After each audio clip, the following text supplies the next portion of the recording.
Chega, quero sorrir, mudar de assunto. Falar de coisa boa, mas na minha alma ecoa agora um grito. Eu acredito que você vai gritar junto. Chega, que mundo é esse? Eu me pergunto. Chega, quero sorrir, mudar de assunto. Falar de coisa boa, mas na minha alma ecoa agora um grito. Eu acredito que você vai gritar junto. A gente é saco de pancada há muito tempo e aceita. Porrada da esquerda, porrada da direita. É tudo flagrante, novas e velhas notícias. Mentiras verdadeiras, verdades fictícias. Polícia prende o bandido, bandido volta pra pista. Bandido mata o polícia, polícia mata o surfista. O sangue foi do Ricardo, podia ser do Medina. Podia ser do seu filho jogando bola na esquina. Morreu mais uma menina que falta de sorte. Não traficava cocaína e recebeu pena de morte.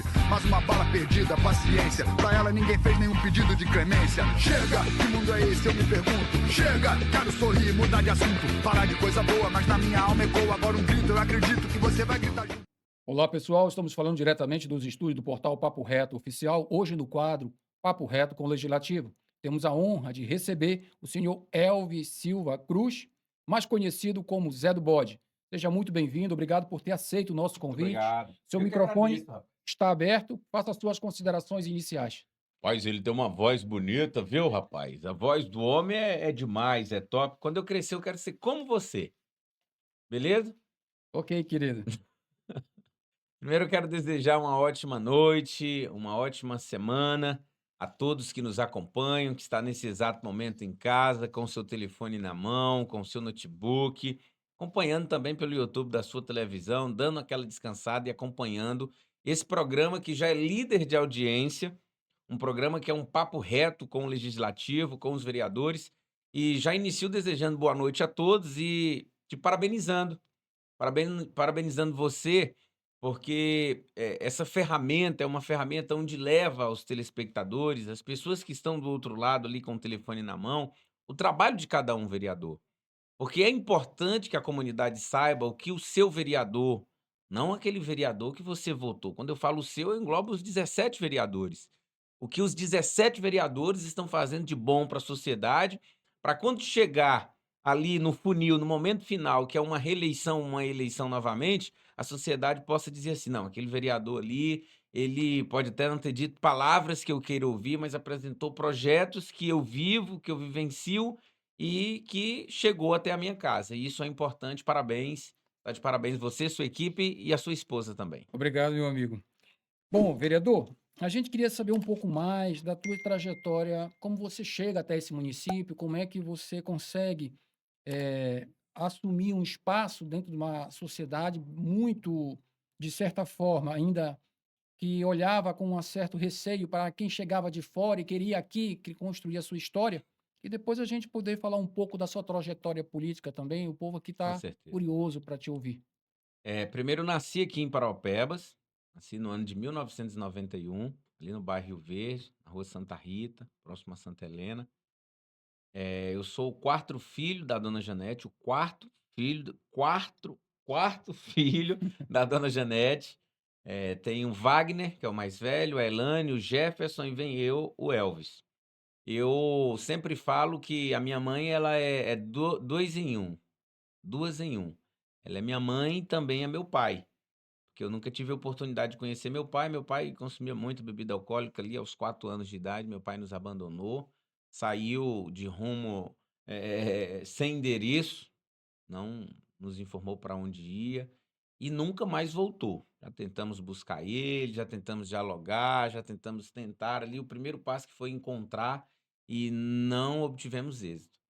E aí então, a minha mãe de lá para cá, desde 1994, e ela tem essa carga de carregar os filhos e de cuidar e de dar o sustento. Ela é a dona Maria Janete da Silva, mora hoje na Palmares 1, tem 67 anos, é uma senhora que é trabalhadora. Como que ela fez para sustentar os 4 filhos? Trabalhando na prefeitura, na época, ali na Rua 10, limpando o chão da prefeitura, vendendo beiju, vendendo cuscuzinho, fazendo faxina, indo para a zona rural acompanhar as equipes que faz a manutenção da estrada rural, encascalhando, e ali no meio de 15 homens, 20 homens, operador de caçamba, de máquinas pesadas, tinha apenas ela, que era a cozinheira que fazia comida. Café, almoço e janta para esse pessoal, passava a semana fora de casa, vinha no final de semana, trazia doce, banana, trazia tudo que se tem na zona rural e ainda trazia a sobra do rancho da semana para a gente poder ter o nosso sustento. Minha mãe é uma guerreira. Ela coloca 30 homens no bolso, porque sustentar 4 boquinha e ainda ter vida hoje, e se hoje eu posso dizer, se os 4 filhos ficassem desempregados, ela ainda tinha coragem de trabalhar pesado para sustentar os filhos. Então a nossa vida nunca foi fácil. Estudei em escola pública, estudei na escola Jean Piaget, no bairro Liberdade, estudei na escola Marlúcio Massariol de Souza, só estudei em 2 escolas, né, do Jean, da primeira série à oitava, e no Marluce da primeira do primeiro ano ao terceiro ano. Finalizei o meu terceiro ano de muitas batalhas, que minha mãe foi para a roça, os meus irmãos também, eu tive que ficar sozinho em casa e escolher o conforto da minha mãe, os braços da minha mãe na zona rural, e o conforto que se tinha na roça, que é a comidinha pronta, roupa lavada, uma televisãozinha, ou ficar aqui na cidade sozinho, para terminar o meu ensino médio, mas não ter um conforto de uma roupa lavada, uma comida no horário. E aí o cara que é criado com a mãe, tendo tudo ali, de uma hora para outra isso mudar, eu tive que me readaptar, me transformar em uma outra pessoa e graças a Deus, em meio às dificuldades, isso foi um aprendizado para mim. Já passei necessidade, não posso dizer que já passei fome, porque, fome é aquela pessoa que passa de 2, 3 dias sem se alimentar, mas já passei algumas horas por não ter, depois me virava de um jeitinho ali, aparecia, comia um biscoitinho para poder passar a noite, isso eu não me envergonho. E quem me conhece de fato, os meus amigos, a minha mãe, os meus familiares, sabe que eu estou falando a verdade, aqui não é papo de político para querer emocionar o eleitor, para querer sensibilizar as pessoas que estão do outro lado, para mentir, para desdobrar, que é realidade. Já trabalhei em Carajás, de auxiliar de serviços, na parte da área de medição ambiental, com a minha tia Ana Nilva, que era proprietária da Equiproin, fazia o trabalho de medição ambiental. Já trabalhei, a minha profissão hoje, que me fez crescer, fora rádio, fora televisão, é ser garçom. Trabalhei de garçom com os meus irmãos, a função dos meus irmãos também é garçom, porque quando eu saio do ensino médio, eu não tinha a opção de ir para uma faculdade. Porque a minha mãe tinha nem como dialogar com ela e dizer que queria ir para uma faculdade, porque o sonho dela era me ter numa faculdade, mas eu não tinha o recurso, muito menos ela. E aí, por não ter essa facilidade, não ter esse capital para ir para uma faculdade, eu fui para dentro de um restaurante trabalhar de garçom. Trabalhei de garçom por muito tempo, no Peso do Pará, lá em Carajás, trabalhei no Doce Norte de garçom. De lá do Doce Norte, recebi um convite do Pebinha de Açúcar, vim trabalhar de fotógrafo no Pebinha de Açúcar com o Bariloche. Na época tinha um quadro no Pebinha de Açúcar que todas as festas que aconteciam na cidade, Eu lembro. a gente ia com a nossa maquinazinha, passava a noite toda tirando foto, chegava de madrugada, anexava no site Pebinha de Açúcar, as pessoas no outro dia iam lá buscar as fotos, né, e postavam uma foto profissional. E aí eu me identifiquei. Enquanto os outros profissionais do Pebinha ia e tirava 100, 200 fotos numa noite, em um show, eu tirava 600, 700 fotos, né. E aí o Bariloche firmou uma parceria de irmandade comigo, e graças a Deus as coisas foram acontecendo. Recebi um convite do seu Raimundo para trabalhar na rádio, porque a Rádio Ararazu também tinha muitas ações nos bairros, e aí os locutores todos cansados já, muito tempo de profissão, deixava o microfone lá, eu pegava o microfone e ia fazer a vozinha do velho, que eu escutava muito Moção. E aí chegava, pegava o microfone e ficava brincando. "Ô gente, meu povo, vai ser o Raimundo Cabeludo agora na área, vambora!" E começava a contar piada. O seu Raimundo gostou, Saulo Ramos pediu para me passar na rádio, fui para a rádio, e aí ganhei espaço, e tô todo esse tempo junto com o seu Raimundo Cabeludo. Se a gente for somar mesmo, já ultrapassa a casa de 15 anos, que eu estou ali entra e sai com o seu Raimundo, meu grande amigo particular. Fiz muito sucesso na rádio. E Pois. aí, só depois desse período que chega 2016, quando eu decidi ser candidato a vereador.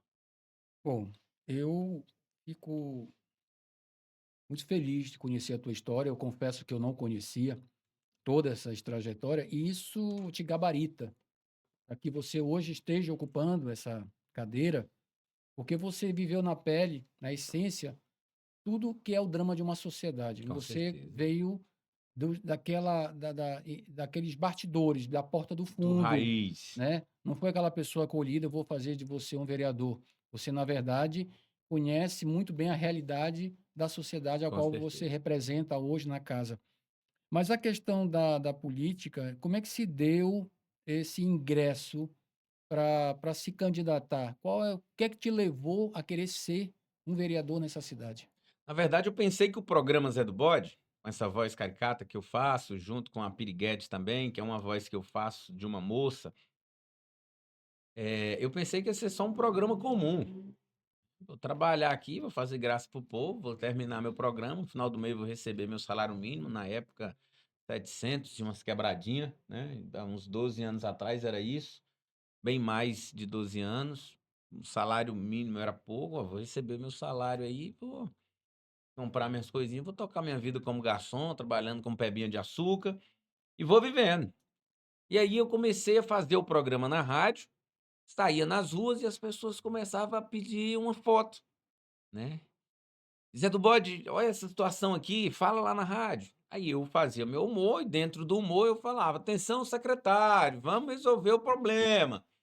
E aí comecei a receber convite para o almoço: "Zé, vem aqui na zona rural hoje. Zé, vem aqui na casa do seu Antônio, tem uma galinha caipira". E eu ia na casa do seu Antônio, já voltava para a rádio, falava que fui na casa do seu Antônio, o outro escutava, já me fazia o convite, o que era de um convite já passou para 5, para 10, e eu comecei porque a melhor política que tem é a corpo a corpo, é aquela que você sente, né, a pessoa no pegar da mão, no É o ne abraço, é no o cheiro. network, né? Isso. Esse é o melhor network que existe, né. E isso é maravilhoso. E aquilo o sangue foi esquentando, e aí eu comecei a participar das sessões, vi ali aquele embate, aquela briga, aquela apresentação de proposição, comecei a achar bonito. E aí quando chega próximo à eleição, eu recebo um convite, quando chega próximo à eleição, teve um vereador que naquela briga que teve na de caça-vereador aqui, sai e entra o vereador Lidemir. Ele foi, interino ali, ele era suplente da vereadora, Irmanteca, Luzinete, sai Luzinete, entra Irmanteca, sai Irmanteca, entra Josemi. Aí ele me convidou para me ser chefe de gabinete dele, né, tinha visto ali o meu potencial na rádio e tudo, né, já visou lá na frente, aí me chamou e eu fui ser chefe de gabinete dele. Jovem, sem experiência, sem entender basicamente o que era a indicação, a proposição, o requerimento, bá que é tudo um só. E aí ficava ali no gabinete atendendo, mas não estava entendendo nada, quando era a parte administrativa do gabinete. Fiquei um período com ele, quando chega próximo à campanha, um grupo de pessoas me chama e fala: "Olha, você escolhe entre estar ali no gabinete, porque a pessoa que lhe convidou é uma boa pessoa, mas vai ter um limite. Ou ele pode se reeleger ou não, e aí você vai ficar sempre debaixo dessa sombra. Vem pra cá, vem construir tua própria sombra". E você já fazia parte de algum partido nessa época? Não, Ainda na não. época não. E aí fui convidado, pelo Alemão do Açougue, eu acho que Jeová conhece, Alemão do Açougue, foi presidente de vários partidos, falou: "Moço, vem pra cá", e tudo. Aí eu fui, chamei, dialoguei com o "Olha, tô indo pra ali, vou construir minha carreira solo", né, pessoa nos entendemos, seguiu a vida, inclusive ontem ele estava na câmara, eu mandei um alô pra ele ontem, estava lá ontem, chapelãozão, gente muito boa, muito ser humano. E aí as pessoas chegaram em mim e falaram: "Moço, te sai de política sem dinheiro, Zé do Bode, tá ficando doido, é? Nem pai rico tem". Na verdade, nem pai tu tem, imagine rico. Tua mãe é uma faxineira, doido. Tu mora de aluguel. Te sai de negócio de política. De aluguel não, tu mora na casa da tua sogra.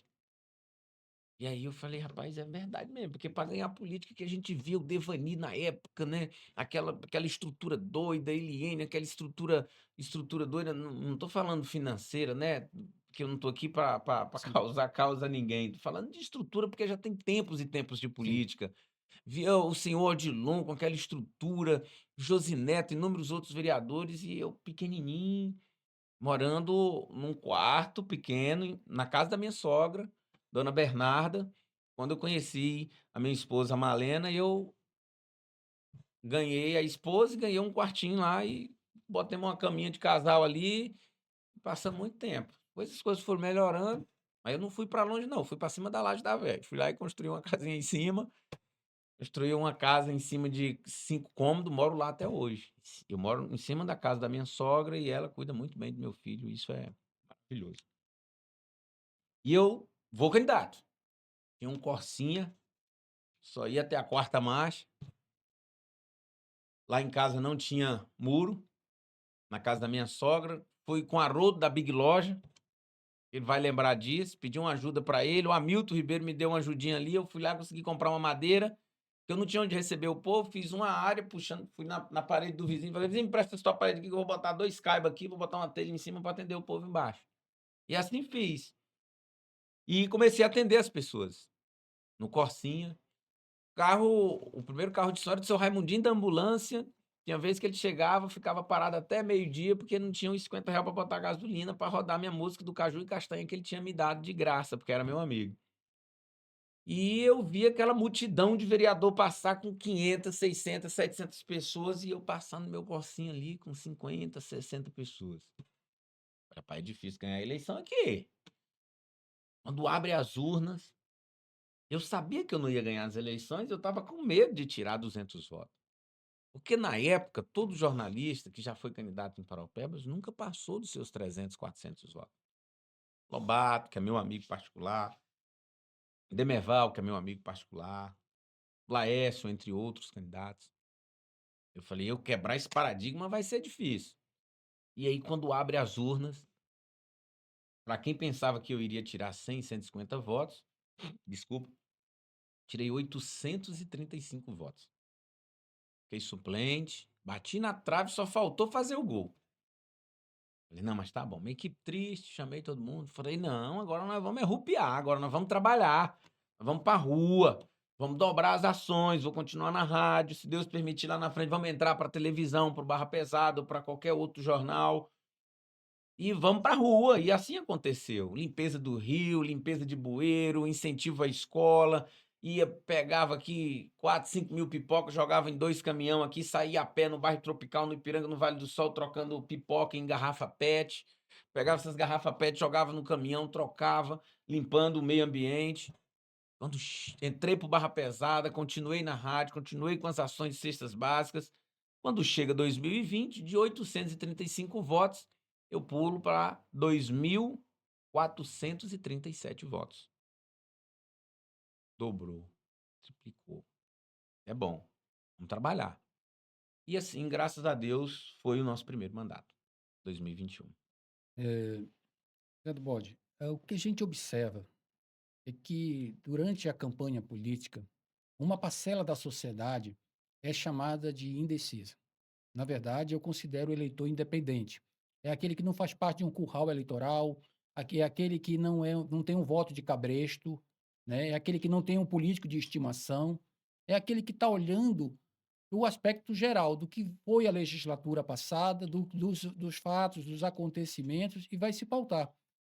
A tua base, eu vejo que está muito voltado ao social, talvez pela tua origem, aquele povo mais carente, né? Então você tem muitos eventos que você faz ao longo do ano que envolve a sociedade que está à margem ali de muitas ausências de políticas públicas Com certeza. e você já é esperado por esse público. E o povo começa a observar isso tudo e aquela dúvida de que se aquilo era feito de um interesse de campanha, quando se mantém pós-campanha, vira uma certeza de que você, Com de certeza fato, absoluta. é uma pessoa autêntica. E aqui nós não estamos para apontar erros e defeitos. Todos nós temos defeitos e erros, e é uma frase que eu trago comigo. Eu não estou no meu passado. O que eu fiz ficou para trás. Eu preciso caminhar para frente, Com aprender certeza. com os erros. Palavra bonita. E aproveitando a fala da juíza Eline Salgado, no início dos trabalhos legislativos, que foi 17 de fevereiro, eu estava fazendo uma conta rápida, vocês estão com 85 dias, se considerar dias corridos da legislatura. E eu vejo a tua atuação é, é uma coisa assim que chama a nossa atenção, por conta de que eu já tinha essa impressão de acompanhar há 2 décadas o cenário político, e eu estava, como muitos da sociedade, cansado de ver aquela baixaria que se tornava Com todas certeza. as sessões. Aquilo fez o público se afastar da plenária, de não acompanhar pelas redes sociais, porque não se debatia mais naqueles dias interesse da sociedade, sim uma guerra de narrativas. E aí eu já tenho como essa atual legislatura uma das melhores das últimas 2 décadas, Com certeza. pelas preposições, pela atuação, e tem entre alguns vereadores, assim, eu cito o seu nome, como aqueles que têm mais se destacado. Eu estou aqui com 27 requerimentos, 26 projetos de leis e 18 indicações. E eu não estou falando das emendas e outras ações que vocês têm feito. E ela dizia naquela época o seguinte: ela apontou a cada um de vocês, eu estava lá cobrindo aquele evento, e disse: vocês, vereadores, têm o dever de apontar os erros e os acertos do governo do atual prefeito. Então, hoje, quando você vem, através da sua fala, durante as sessões, com muita propriedade, com uma boa narrativa, uma oratória perfeita, aponta desvios e erros, o Poder Executivo precisa absorver isso de forma positiva, por conta de que eu preciso minimizar os meus erros e não impactar tanto de forma negativa dentro daquilo que está sendo feito. Com certeza. Então, essa visão, a gente já viu que no passado, ter praticamente unanimidade não foi bom para o nosso município, Não foi bom. né? Essa imparcialidade, ela é justamente o que traz o equilíbrio. E é por isso que a gente criou esse quadro, para que a sociedade, de fato, sem pano de fundo, conheça a realidade. Porque senão a gente fica numa narrativa daqueles cortes que vão para as redes sociais, de quem está atrás de like, de engajamento, colocando um de contra o outro, cortando as falas, tirando de contexto, e aqui a gente não quer isso. A gente quer propostas, a gente quer ideias para os Com problemas, certeza. a gente quer soluções, a gente quer falar do teu mandato, da tua história, do que você tem construído, do que está por vir. E é esse processo que a gente te destaca entre os seus pares pela sua brilhante atuação. O que que você hoje, dentro dessa ideia, como é que anda a tua relação, porque isso me preocupa muito, com o executivo?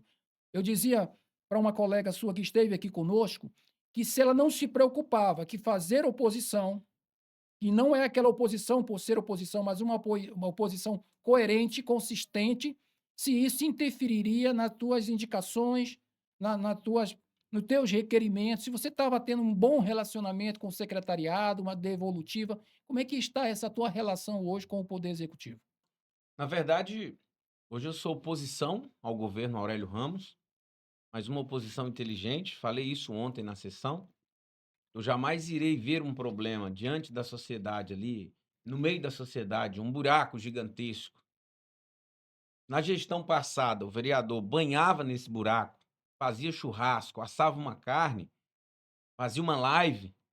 Esse eu vou fazer um relatório fotográfico, vou fazer um requerimento ou uma indicação, de forma responsável será lido, aprovado, encaminhado ao executivo, de forma direta também ao secretário, e nós vamos dar um prazo de cobrança. Vou cobrar nessa sessão, vou cobrar na outra, vou cobrar na próxima.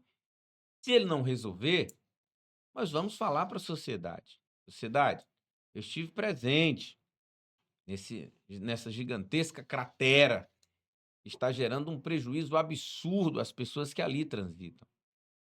Eu cobrei, está aqui o meu requerimento, tá aqui o relatório fotográfico. Só que é constitucional. O dever de executar é exclusivamente ao prefeito Aurélio Ramos e não ao vereador Zé do Bode.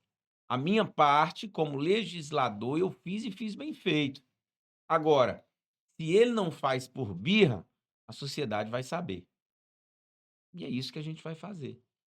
Apresentei, apresentei. Votou, votou. Foi encaminhado, foi encaminhado. Cobrei, cobrei de novo. Não foi feito? Agora já não é mais uma responsabilidade minha, exclusivamente do executivo. Nosso diálogo, eu tenho um diálogo. Eu respeito todos os secretários, ligo quando surge o problema, alguns resolvem, a maioria não se resolve. E aí, em 5 meses de governo, nós estamos com todos esses pedidos de informações, que são esses requerimentos e essas indicações.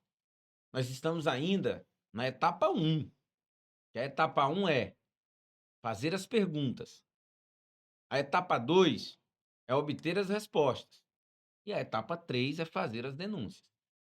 Então, eu tenho que concluir a minha primeira etapa, que é tirar todas as minhas dúvidas das que não estão no portal da transparência, das que eu não tenho acesso, mas que eu vejo acontecendo e eu quero tirar as dúvidas, aí todos os requerimentos. Mas eu tenho que trabalhar por etapa. A segunda etapa é, diante de todas as respostas que chegou, nós vamos analisar e identificar os erros para ir para a nossa terceira etapa, que são as denúncias. E os órgãos estão aí para nos dar, aí, é claro, esse apoio.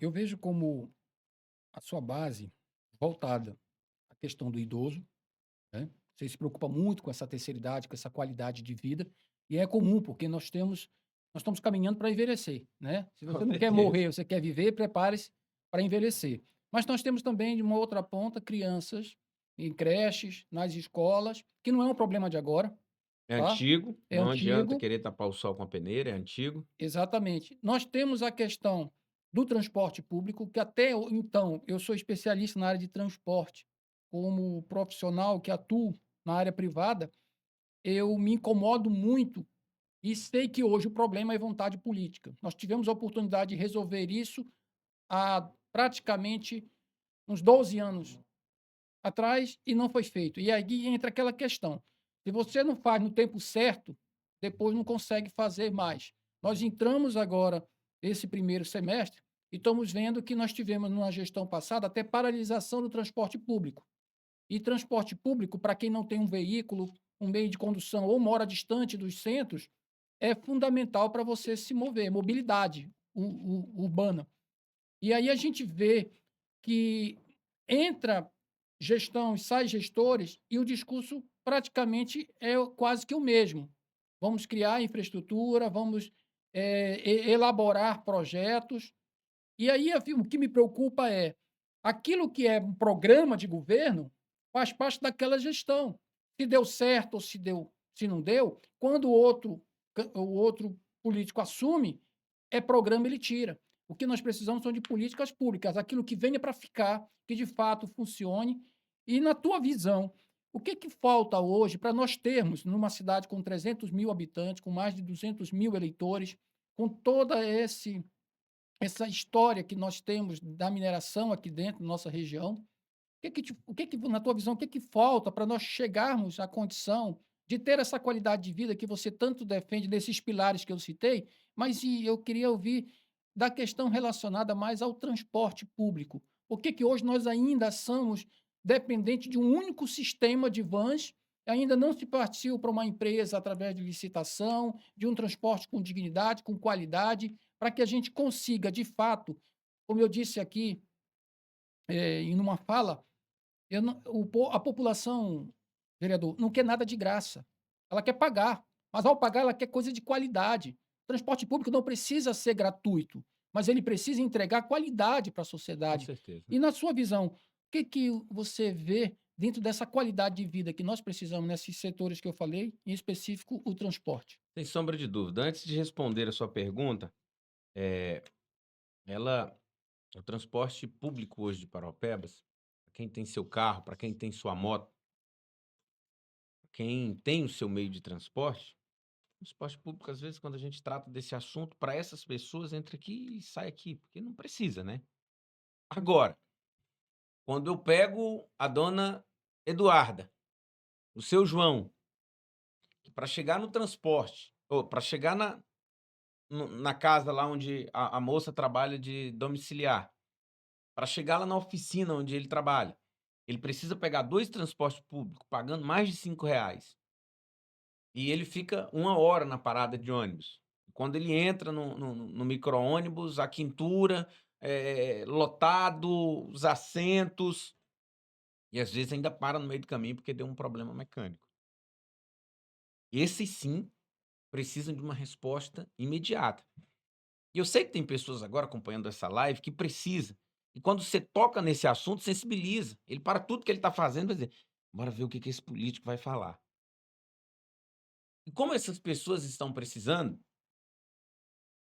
e se atenta a tudo, para tudo que está fazendo, para ouvir o que é de promessa relacionada ao transporte, quando surge a campanha eleitoral, o político que quer ser o prefeito vai lá e mente para essas pessoas.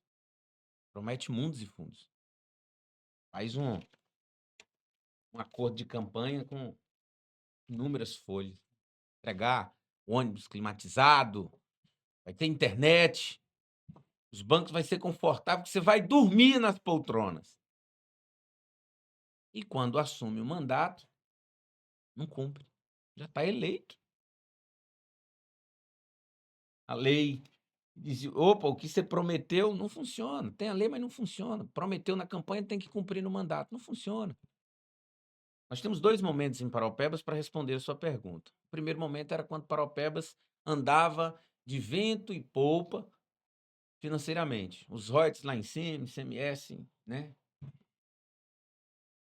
Ali não foi feito porque faltou a boa vontade do prefeito à época, que foi o prefeito Darcy, o prefeito Valmir. O prefeito Valmir viveu num momento financeiramente ruim, mas depois elevou, as despesas estavam gigantes. Mas a primeira pergunta eu levo para quando Paraupebas estava bem financeiramente. Não foi Você feito porque perdeu a oportunidade faltou de fazer. a boa fé. Quando entra para a realidade atual, o prefeito não faz e nem vai fazer porque faltou cumprir o que prometeu na campanha, que foi a reforma administrativa. Se o prefeito, de forma rápida, não juntar a sua equipe e discutir uma possível reforma administrativa, extinguindo secretarias, transformando em coordenadorias, tirando os aluguéis da nossa cidade, tirando alguns benefícios que é dado e que não é essencial para o município, enxugando a nossa folha de forma rápida, o transporte público vai de mal a pior. Aí vai parar a ponto de não ter, de fazer a manutenção de um micro-ônibus. Na situação que nós estamos hoje, para melhorar o transporte, para melhorar o problema do chão preto, na saúde, na educação, o prefeito precisa fazer o que ele mais prometeu na campanha: reforma administrativa.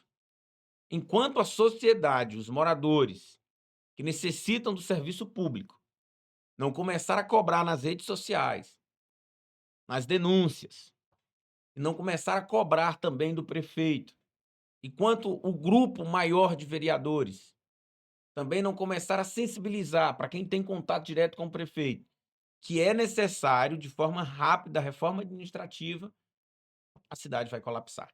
E isso é um problema, infelizmente. Bom, dentro desse aspecto, o que a gente observa é que não só a questão da reforma administrativa, mas o senhor deve ter muitos correligionários que são empresários na cidade, que são comerciantes, o micro e pequeno, que Eu sei até onde você vai chegar e eu vou deixar você. Isso está pois uma é, vergonha por parte do prefeito. exatamente. Então, o que que a gente vê hoje? Que nós estamos tendo hoje uma recessão. A nível nacional, está tendo uma inflação. Mas essa inflação dentro do nosso município está soando como já uma recessão. O que que isso quer dizer? Que a nossa economia local ela está atrofiando. Atrofiando por quê? Porque a grande mineradora, a empresa hoje, compra por falta de uma política pública, por falta de uma lei que pode ser gerada dentro da própria casa legislativa, que obrigue que a contratação do serviço seja priorizado o local e que, de contrapartida, o poder público municipal, na sua esfera executiva, também consuma, compre e contrate dentro do município para que a gente possa ter a circulação daquilo que nós produzimos, do que arrecadamos, para que, de fato, a gente passe, como já passou em outras crises, sem perceber ou sem sofrer tanto com isso. Mas da forma como a iniciativa privada trata o empresário local, como a política tem conduzido, a princípio, nesse início de mandato, a política executiva na gestão, através das secretarias, eu posso citar aqui a SEDEM, eu posso citar a própria Secretaria de Finanças, o próprio gabinete, em buscar com vocês esse entendimento, o que, que nós podemos construir a nível do que já tem em outros estados, numa legislatura que chame a responsabilidade para que a gente compre e garanta que aquele recurso fique circulando aqui dentro. Como é que você ou o senhor, me perdoe a expressão, mas o senhor me deixa muito à vontade para Não, pode falar, ficar à vontade. mas como é que o senhor verifica esse cenário? Eu estou, eh, de certa forma, fora da realidade? Isso está de fato acontecendo? O senhor já chegou a perceber isso? Alguém já levou essa condição para o senhor? Na verdade, hoje, só deixando clareza, a lei da licitação, que ela é gigantesca, né, Giovana? Ela hoje ela é aberta e, infelizmente, está na Constituição, está na lei municipal, está na lei estadual, está na lei federal, que qualquer empresa de qualquer município pode participar. E hoje, se a gente for fazer uma lei municipal dizendo que a licitação do município tem que ser somente com empresários, com CNPJs do endereço local aqui do município, eu vou estar indo contra uma lei federal. E aí nós estamos dando abertura para nós mesmos, criadores da lei, ser penalizados. Só que o problema de tudo isso não é que não é proibido no município ou no estado. O problema é que nós estamos em um decreto emergencial, onde eu não preciso abrir um processo de licitação para favorecer um empresário de São Paulo, de Barcarena, de Água Azul, de São Domingos. O prefeito está escolhendo as empresas. Ele vai, daqui pouco menos de 50 dias, ele vai viver um momento difícil, porque quando ele abrir um processo de licitação, que ele quer favorecer a empresa X, vai ter 1 milhão de empresas, 100 empresas com acervos legal, tudo em mãos, com preço justo, que vai bater na empresa preferida do prefeito. E aí, quando ele querer beneficiar através de maracutaias e debaixo dos panos um processo, vai ser onde essa empresa lesada vai entrar no Ministério Público, vai entrar na Justiça e vai parar a licitação por 6 meses. Então, o prefeito já tem que se sensibilizar que ele não pode jamais intervir em um processo licitatório que é legal. Trazendo para a realidade, o prefeito está sendo injusto demais com os empresários locais. Porque se eu sou... Fulano é o prefeito. Fulano ama a cidade. 92 mil pessoas depositaram voto nesse cidadão. Por que que mais de 200 milhões de reais, num curto prazo de 90 dias, eu, tendo o poder de escolher quais são os empresários que irão executar a operação tapa-buraco, a entrega da merenda, a manutenção de uma escola, por que que eu vou direcionar isso para outros municípios, gente? Por que que eu não vou aqui nos empresários locais e digo assim, ei, vamos montar um consórcio aqui, já que eu posso? A empresa X vai ganhar, todos os empresários locais irão executar a manutenção das escolas. Não, mas porque os vereadores vão embaçar. Ei, vem cá, gente, está todo mundo, estamos aqui, vamos fazer o processo, acompanhe, vereador, a escola tal, você acompanha a escola tal. Aí vamos lá, o empresário lá de São Domingo, onde foi a maioria, o empresário lá de Barcarena, que ganhou o processo de asfalto, mais de 30 milhões de reais, quase isso. Ele vem com a equipe dele nos ônibus, os caminhões com as placas, todos de Barcarena. Aí chega, se instala numa pousada aqui, termina a obra, chega no final do mês, o dinheiro cai na tua conta, que é funcionário dele, na dele, aí tu já pega e já manda para a mulher.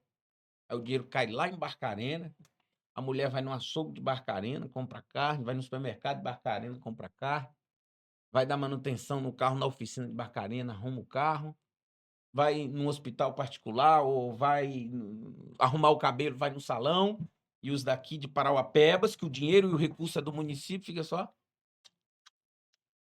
chupando dedo Não há por uma circulação. escolha imoral do prefeito local.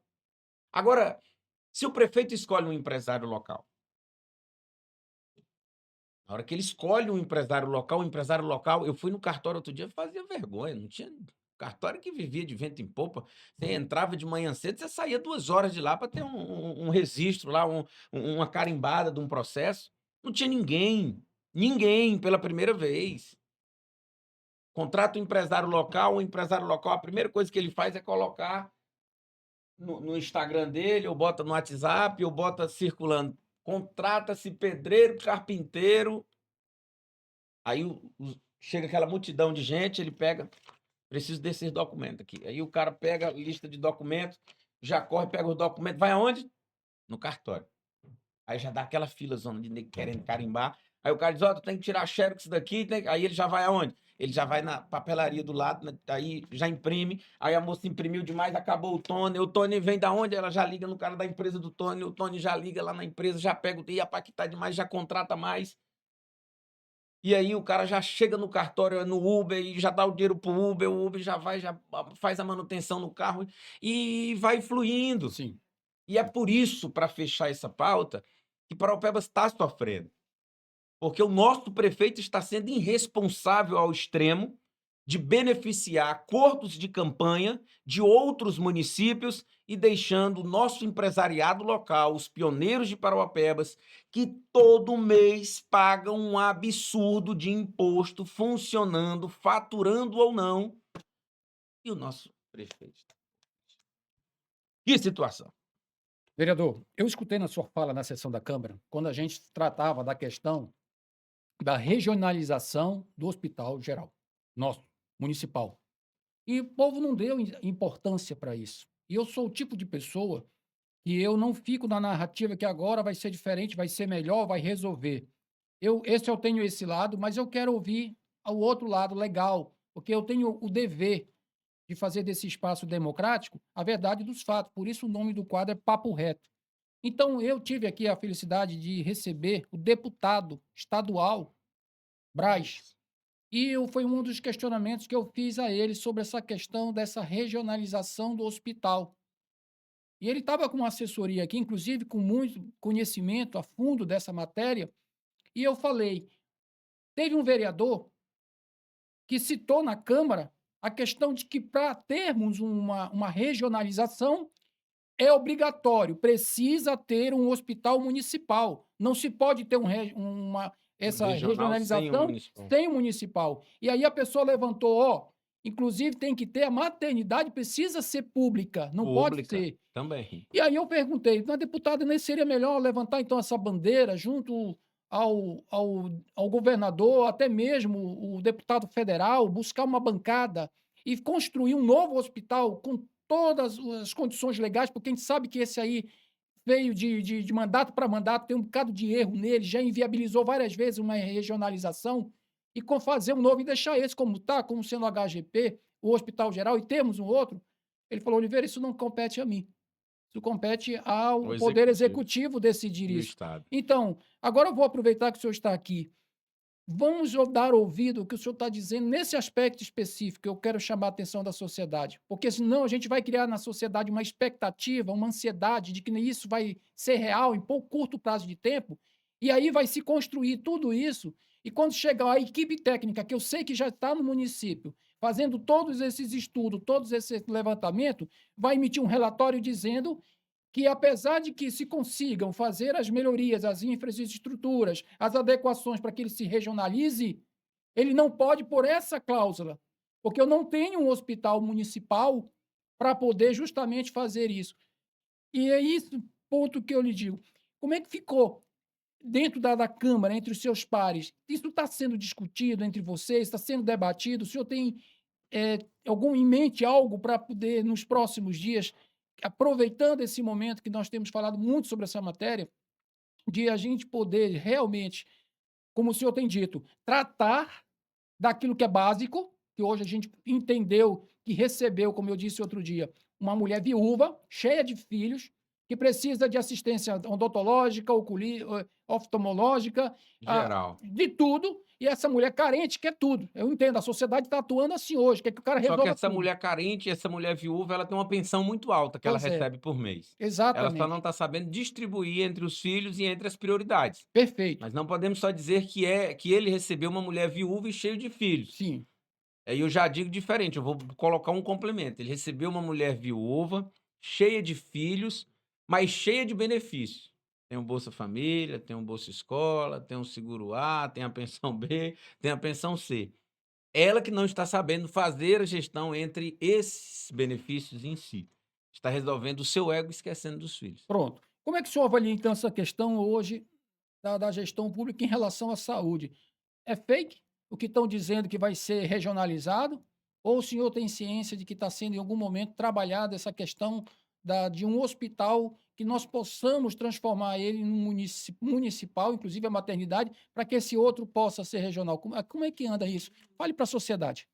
Na verdade, hoje nós temos recurso suficiente, sempre tivemos. A culpa foi de todas as gestões que passou do executivo, começando lá desde a Abel. Vou dizer bem da Abel, porque é ali onde tudo se iniciou, o início, a emancipação, né?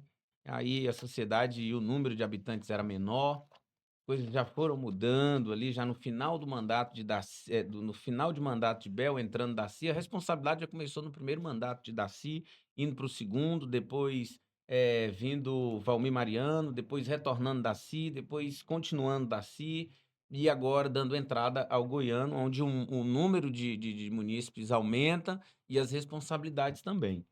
Mas Parauapebas hoje tem, se de fato acontecesse a reforma administrativa, e se de fato houvesse uma prioridade nos serviços essenciais, que é saúde, educação e segurança pública, nós jamais iríamos precisar regionalizar o nosso hospital.